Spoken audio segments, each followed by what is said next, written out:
Hi everybody. So I'm going to make a handle. I need a handle for this. This is going to be a quilter's pin cushion. Actually, it's going to look like a candle holder also, and I guess it could be that as well. But I'm going to make a cheater kind of handle because I only need one right now. And I don't want to make a whole bunch of them. So if I was going to make a whole bunch, I would use the handheld extruder that I haven't had for very long, but I'm sort of saving that until I have a whole bunch of stuff to do. So what I'm going to do is just take a piece of clay.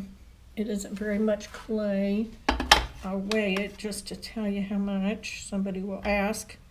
It is 0.14, so it's 14/100ths of a pound. Well, let me tell you how many ounces it is. I think I can change to ounces. Let's see. Okay, now it's going to be ounces, I think.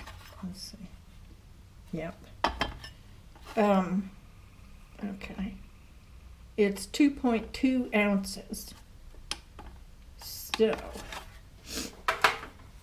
So I'm going to make a carrot shape, and this handle's probably going to be about 6 or 7 inches long, and I'm going to maintain this carrot shape as I'm rolling this out. Now, a lot of people say, well, I can't make a snake, I can't make it roll out without getting it all uneven.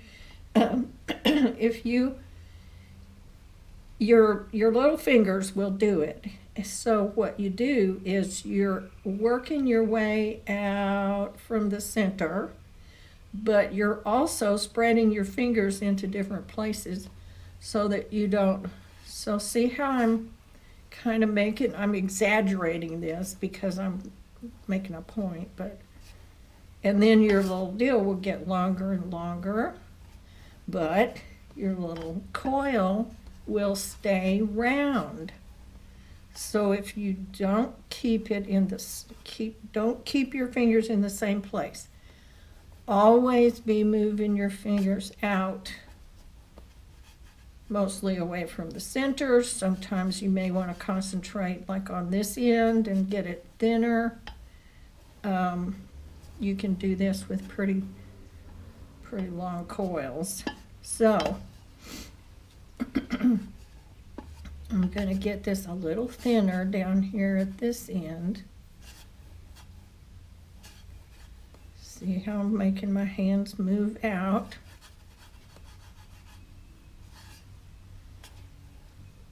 Okay, that wasn't too painful, was it? Okay, so now this is kind of in a handle shape, but it's round. So I don't want a round handle. So what I'm going to do, and it doesn't need to be quite as long as it is, and we're going to stretch it some more because we're going to change from having it be round to making it flatter, kind of a, just handle shape. So I'm not going to use this part up here. It's going to get recycled and made into something else. But I'm just going to take my sponge and let's see. I'm just going to take my sponge and wipe downwards, and it's going to be sort of stretching this a little bit, flattening that out. You don't want to press real hard because that'll make your that'll kind of distort it and make it have wide and narrow places. So you just want to do like this. So then I've kind of flattened it on that side. And now I'm going to turn it over, get it wet so your hands will slide. I'm putting my finger in the middle there, trying to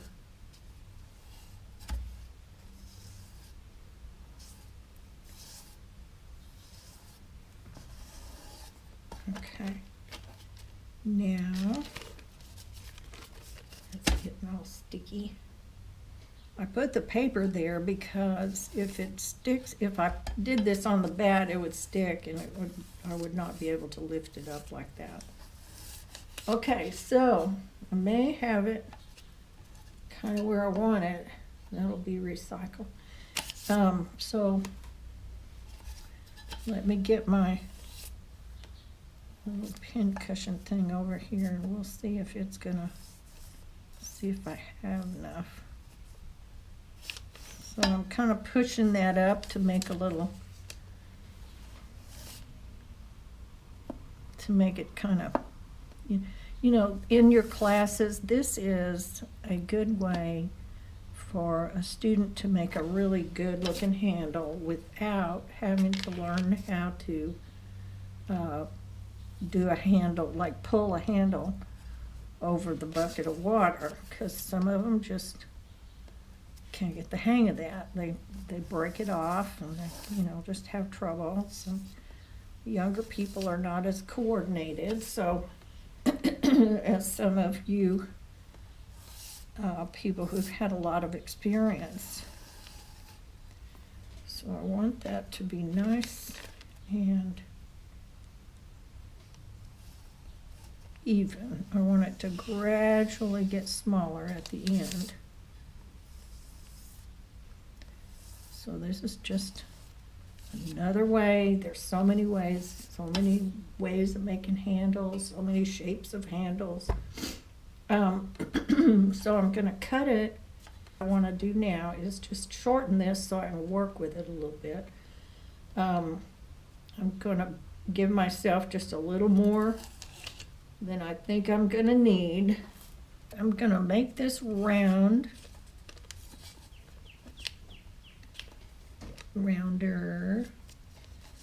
and this isn't the final shape of it or anything, but I gotta get it dry enough that I can work with it.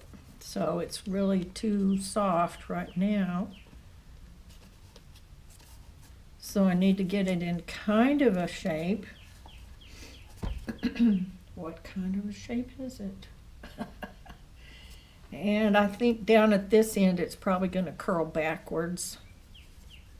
So I might as well put it in sort of that kind of shape. So I'm going to hit it with the hair dryer now. So it's going to be noisy for a minute. Okay, so I'm going to curl this up. Whoa, I've gotten it too dry. You go curl it up.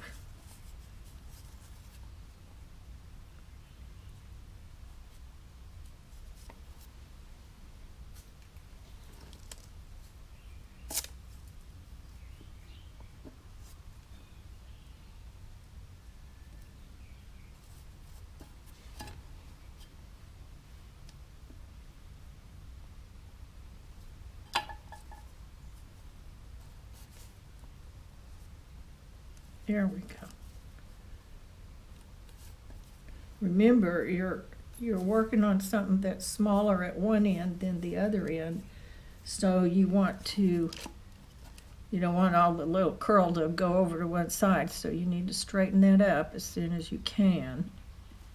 Okay, so that part's going to go on the inside in here. That's going to go like that, and then this is going to go down here. So I may have a little more clay than I need. Where's my thing? Here it is. May have a little more on the end of this than I need. On these kind of handles, I will slant the end of it at an angle so that it'll be easier to attach. See how that's going to go? All right, so I think that's going to be good. And let's do it right here.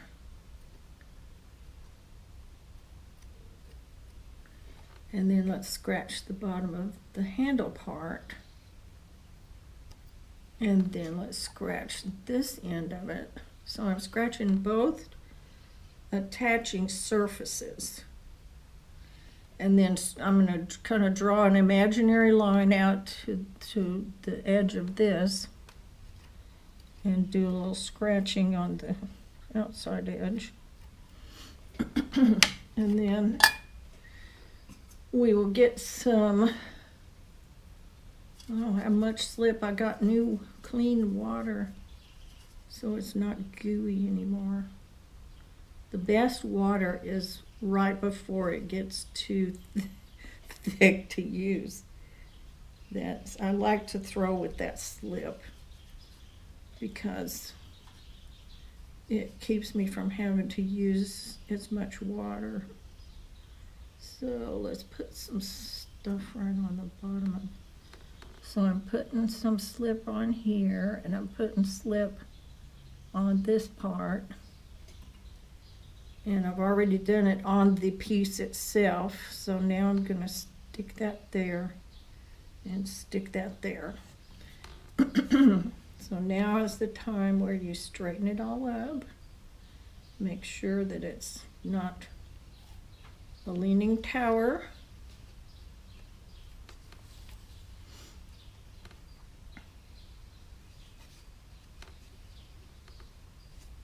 Okay. So it's going to go up like that, and we'll shape it just a little bit, like so.